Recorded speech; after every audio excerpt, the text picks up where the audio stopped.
Okay, in this video I'm going to talk about X-ray of the abdomen, that is air under the diaphragm. So air under the diaphragm, this is otherwise called as, you can call this condition as pneumoperitoneum. What do you mean by this pneumoperitoneum? Pneumo means air, that is collection of air within the peritoneal cavity. Okay, so any X-ray, first thing is this X-ray they will ask you in the Viva session in the final MBBS, and as well as in a clinical examination. If you are getting any peptic ulcer disease, then they will ask you about how will you manage the complications of the peptic ulcer disease.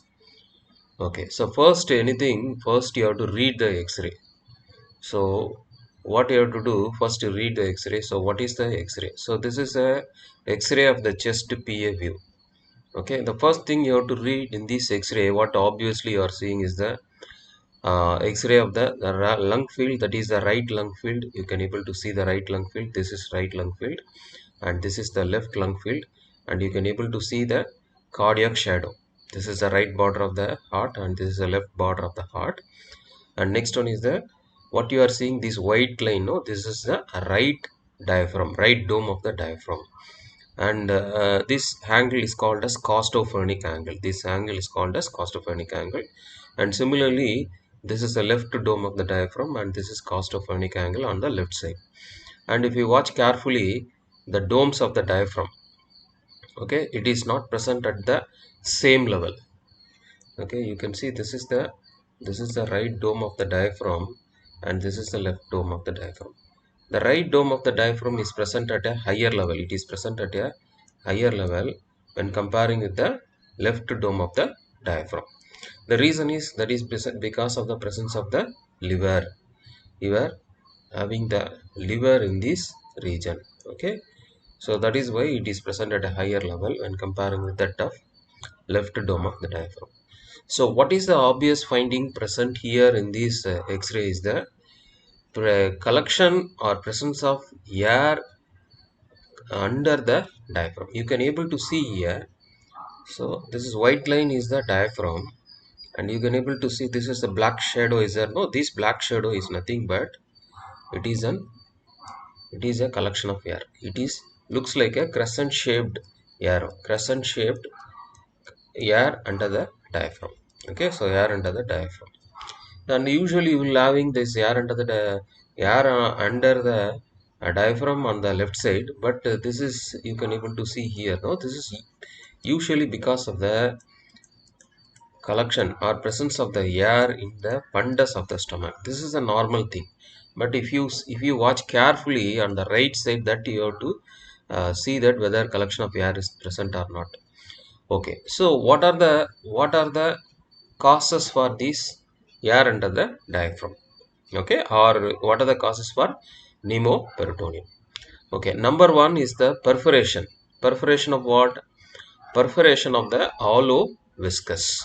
So what are the hollow viscus? Normally commonly we know that stomach is there, then duodenum is there. Okay, stomach and duodenum. So these stomach and duodenum, what are the causes by which you can get the air under the diaphragm? This is because of either a peptic ulcer disease, a peptic, that is you can call it as acid peptic ulcer, or due to the malignant ulcer perforation, So these two are the causes for the perforation. And if you take the small intestine, that is also a hollow viscus.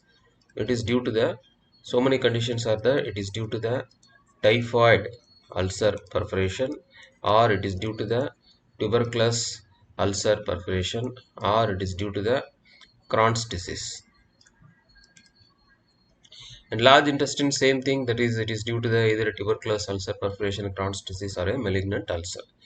Then penetrating injury to the anterior abdominal wall. Then blunt injury. So blunt injury causes a perforation within the intestine or a transection of the intestine. Then bullet injuries or some surgeries like laparoscopy. Okay, laparoscopic surgery or laparotomy. So any surgery like after laparotomy or laparoscopy, if you take the X-ray, definitely you will be able to see the air under diaphragm. And this investigation, this is one of the investigation commonly used in the gynecological department for the infertility. Hysterosalpingogram. Hysterosalpingogram, where they will inject the dye so that it will enter into the tube, and you are checking for the patency of the fallopian tube. What will happen, because you all know that it is a fimbria, it is communicated to the peritoneal cavity. Fimbria, it is communicated, so the dye will enter into the peritoneal cavity. That is, they are assessing the tubal patency. Okay, that is that also causes the collection of air within the peritoneal cavity. Okay, so these are all causes for the pneumoperitoneum, but among the common thing is the duodenal ulcer perforation or acid peptic ulcer perforation. Okay, and appendix also is an hollow viscous. Appendix also is an hollow viscous, but how come whether you can get collection of air in the appendix is there or not? So that is a question. Okay, so you consider this is the cecum and this structure is the ileum.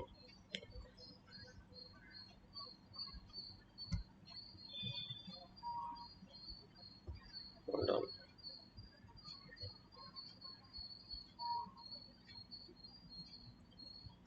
Okay, and this is cecum and this is ileum and this one is the appendix. So the appendix, most of the time the appendix will be perforated at the level of the tip because the cause is obstructive type. So anything obstructing here, it causes the perforation at the level of the tip. So even there is an obstruction, it will be having a minimal amount of the air within the appendix. So commonly you don't get, in case of appendicular perforation, you don't get much amount of air. So you don't get pneumoperitoneum, that is air under the diaphragm. Okay, whereas if the appendix is perforated at the base, here if it is perforated, what will happen, because it is very close to the cecum, definitely there will be having air under the diaphragm. Okay, you will be having pneumoperitoneum. Okay, next you are seeing that X-ray ground glass appearance. If you see the abdominal cavity, there will be ground glass appearance. So what is the cause for this ground glass appearance, which is nothing but this is because of the having the peritoneal fluid collection. Okay, peritoneal fluid collection. Okay, is it necessary? Okay, you are taking an X-ray, you are having peptic ulcer perforation, you will see the gas under diaphragm in all the cases. No, not at all. It is not like that.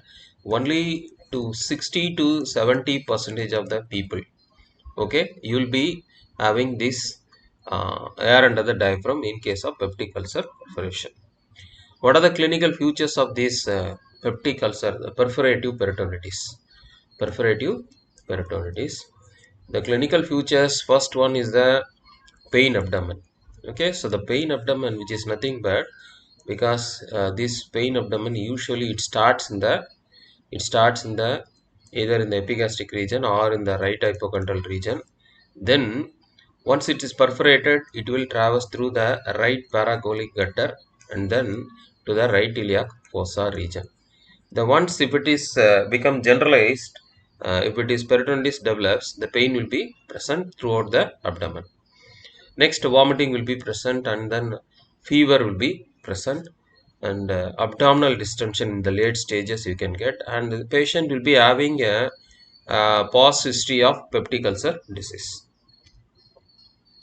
On clinical examination, first one is the patient will be presenting in the shock, that is you will be having the tachycardia will be there, pulse rate will be increased, and hypotension will be there. Then you will be having this febrile, the patient is, and as well as your patient will be having dehydration. Okay, and the patient will be febrile in state, and the patient face looks like toxic in nature, that is this facies is described as Hippocratic facies. So what you are seeing on this image, no, this is Hippocratic facies. You can see that the tongue is coated and dry, and you can see the lips also dry, and you can see the sunken eyes. So that is a characteristic feature of the Hippocratic facies, sunken eyes. On abdominal examination, okay, that is on general examination. This is about the abdominal examination. The first thing, because of the fluid collection, what will happen? The movement will be restricted. Okay, because of the inflammation, you will watch the movement, no, abdominal movement. The movement will be restricted. Okay, the restriction of the movement will be there. Second thing, because of the peritonitis, the patient will develop a guarding will be there, and rigidity will be there. If you palpate over the abdomen, it looks like a cardboard. Okay, it looks like cardboard. That is called the guarding and rigidity. And the fluid collection, because of excessive fluid collection, abdomen will go for distension, and tenderness is present in all over the abdomen. And this one is the liver dullness. It will be obliterated. What is this liver dullness obliteration? Okay, so if you watch carefully, uh, just hold on. If you watch carefully, the liver dullness normally you will percuss. Okay, so this is considered, this is a liver. So you will percuss over the 5, 6, 7th intercostal spaces. Okay, so in the liver, just above the liver, you are having the diaphragm. Just above that liver, you are having the diaphragm is there. Okay, so you percuss over that. What will happen if there is a collection of air between the diaphragm and liver? What will happen? The liver will be displaced somewhat downwards. So in that case, you will get resonant because of the presence of air in that space. Okay, so resonant, it is resonant in nature. And again, the bowel sounds, it will be absent because of the excessive fluid collection. Because of the ileus, the bowel sounds will be absent. Okay, so there are some stages are there for peritonitis. I will describe very briefly. There are three stages are there. Stage 1 is stage of chemical peritonitis. Usually it lasts for 2 to 4 hours, and which is nothing but, whenever you just imagine that this is a stomach, and duodenal ulcer perforation is there. So what will happen? Duodenal ulcer perforation. Once the ulcer is perforated, all the gastric juices will enter into the peritoneal cavity.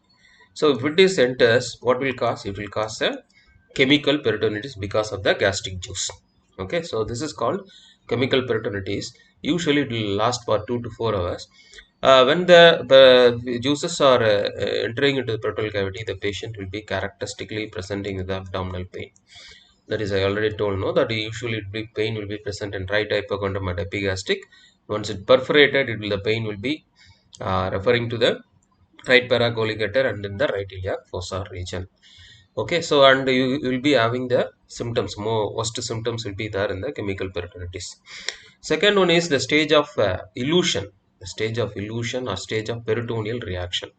So what will happen? Nothing but the juices that are coming out of the gastric juices, through the perforation, or through the perforation the juices are coming out. No, what will happen? This peritoneal wall, the peritoneal wall will try to secrete the excessive amount of the fluid to neutralize these juices. Okay, so once it is neutralized, the abdominal pain will be diminished or decreased in nature, and but the symptoms, that is a shock and all, it will be worsening in nature. So it gives a false impression that is pain is settled down like that. So that is why it's called stage of illusion. And next stage is the stage of bacterial peritonitis, where the bacteria will proliferate within the peritoneal cavity, and patient will be going for the septicemic shock. How will you manage? Okay, initially you are diagnosing clinically, you are suspecting perforative peritonitis. So immediate thing is you order for this chest x-ray of the chest, and you confirm your diagnosis whether this one is a air under diaphragm, probably due to the peptic ulcer perforation.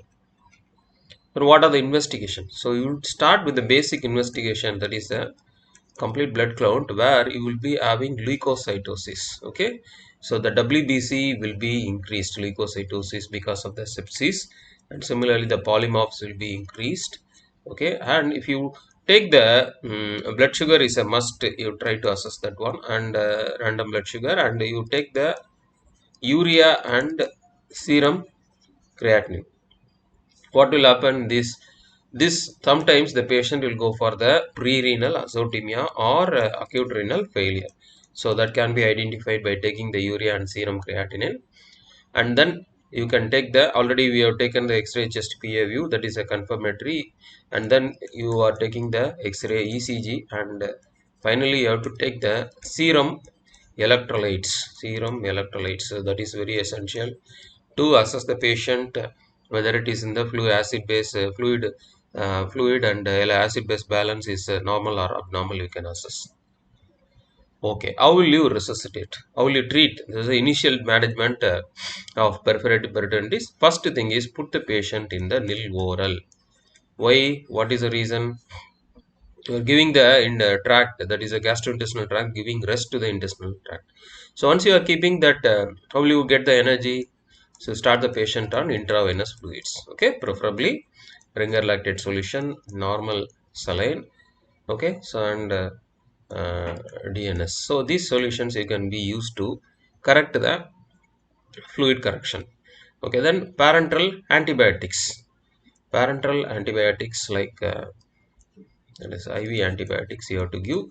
For the three drugs commonly you will use, for the one is for gram positive, to control that you will use a third generation cephalosporin. Cephalosporin, that is you can use the cefotaxime or ceftriaxone. Ceftriaxone. Okay, so 1 gram IV BD, so that is the dose you have to give. For okay, for gram negative you can use the amikacin, that is 500 milligram IV BD, you can use it. For anaerobic you are going to use the metronidazole, that is 500 gram IV TDS. So these drugs you have to start, and you have to start the drug like proton pump inhibitor like pantoprazole, omeprazole. You can start. Okay, 40 milligram IV BD or OD, depends upon the condition. You can start. Then you have to put the NG tube. Okay, Riles tube aspiration. So this is to decompress the stomach, and you have to put the catheter, urinary catheterization, that is Foley's catheter, urinary catheterization. Okay, so this is giving decompression, stomach decompression has to be done, okay, by NG tube, and this is to assess the output, urinary output. Okay, and you have to maintain the chart, intake output chart, and then you have to maintain other chart, vital chart, that is the pulse, temperature, then respiratory rate and BP. These things you have to monitor periodically. Okay, then finally what surgery you will plan? You will plan for a surgery called exploratory laparotomy. Exploratory laparotomy. So what do you mean by laparotomy? Opening of the abdominal cavity or peritoneal cavity is called as laparotomy. You will do exploration. Always for exploratory laparotomy, you will put an incision called midline vertical incision. Okay, so start opening the midline vertical incision. So once you open, you try to, lot of free fluid will be coming out. So you try to suck out all the fluid, then try to identify the pathology. So usually the perforative peritonitis, the pathology will be the duodenal ulcer perforation. Your duodenal ulcer perforation usually will be present in the anterior wall. So try to identify, and that too, that defect will be very small. It will be usually, it will be 0.5 to 1 centimeter in size maximum. Okay, so you try to identify the pathology. Once you are identifying the pathology, what you have to do? You have to do a technique called Gregham's omental patch closure technique. Gregham's omental patch closure techniques. Gregham's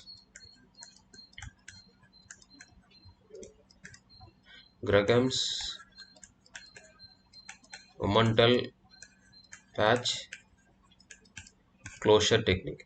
So what you used to do, you are going to use a suture called polyglactin. Okay, polyglactin, which is nothing but, otherwise commercially it is called as Vicryl.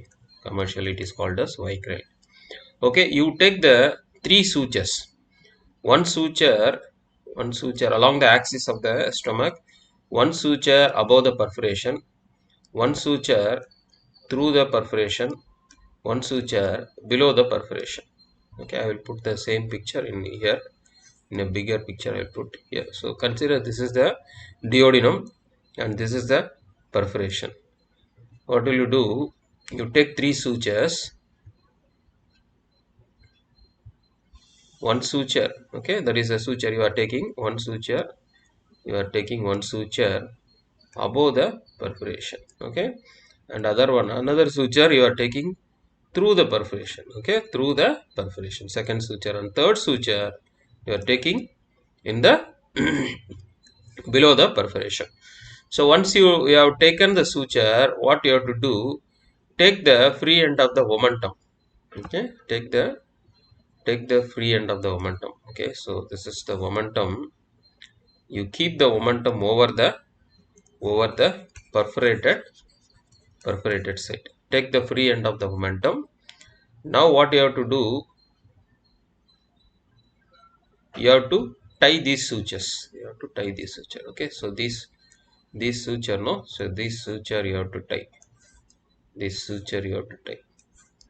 Okay, so this technique is called Gregham's omental patch closure technique for duodenal ulcer perforation. Okay, so this is a surgery for the perforative peritonitis due to peptic ulcer. Okay, next, uh, what will you do? If you are exploring, there is no perforation in anterior wall of stomach and duodenum. You have to open the lesser sac. Okay, you have to open the lesser sac because you can expect the perforation in the posterior wall also. Open the lesser sac and try to see in the posterior wall. Okay, what is the definitive surgery for peptic ulcer? What is the definitive surgery for duodenal ulcer? It is truncal vagotomy with gastrojejunostomy. Okay, is it you want can you do it while doing emergency laparotomy? No, it is not at all advisable because it will take more time to complete the procedure. It is not advisable during emergency laparotomy. You first finish up these for emergency perforative peritonitis, and then you can later you can plan for the elective this definitive surgery. Okay, let us discuss something about some signs in pneumoperitoneum apart from this air and the diaphragm. There are other signs also there. Okay, number one is the Wriggler sign. Okay, Wriggler sign. What is this Wriggler sign? You can see this is the intestinal wall. You can see the intestinal wall, no? So, which is Wriggler sign is nothing but the collection of air within the intestine as well as outside the intestine. That is called a Wriggler sign. Okay, this is called a Wriggler sign. Then what is cupola sign? Cupola sign, which is nothing but collection of air under the diaphragm. Particularly, this is a central tendon. You can see that collection of air under the, particularly in the midline. Okay, so this is called cupola sign under the diaphragm. And next one is the football sign. Football sign, what they are mentioning, it's an American football. This is very commonly seen in case of pediatric age group. So collection of air in the central part of the abdomen, that is called a football sign. This is called triangle sign, which is nothing but the collection of air. This is a large bowel is there. This large bowel is there. Large bowel is there. This is a flank is there. In between that, you are having the collection of air collection of air between large bowel and the flank that gives a small triangles that is called triangle sign. Okay, this is a fast last one, that is a radiological illusion. Radiological illusion. What is this? It is called Chilaiditi syndrome. What is this Chilaiditi syndrome? Okay, so first I will put a picture. This is the right dome of the diaphragm. You are having the liver. Under the right dome of the diaphragm, you are having the liver. So what will happen in some cases, the transverse colon, which is a freely mobile colon, it will be transpositioned in between the diaphragm and the liver. Okay, so this is a transverse colon. It is a freely mobile colon. It will be transpositioned between the diaphragm and transverse colon. It is an illusion, but it is not an abnormal pathology. But you can see, and you can think of it. It may be a pneumoperitoneum. For example, here you can able to see this is a diaphragm is there. You can see the transposition of the colon. Okay, transposition of colon between the diaphragm and the liver. Okay, so this syndrome is called as Chilaiditi syndrome. It is a radiological illusion.